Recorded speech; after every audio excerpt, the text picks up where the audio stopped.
Good vibes na good vibes nga ngayon si Vice Ganda dahil sa magagandang nangyayari sa kanyang network.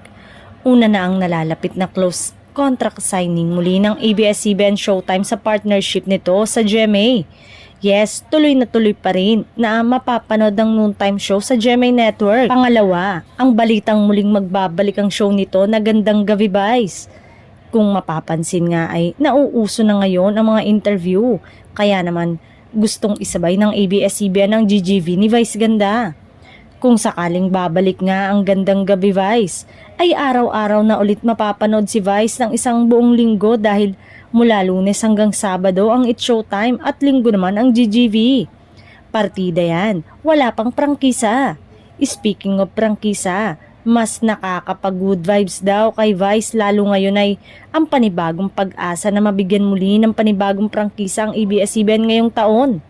Nilinaw noon ni Vice na hindi nila habol na magkaroon ng prangkisa pero kung bibigyan ng chance ay bakit naman hindi. Muling babalik sa siglang telebisyon at mas lalawak pa ang kanilang maabot kapag nagkataon.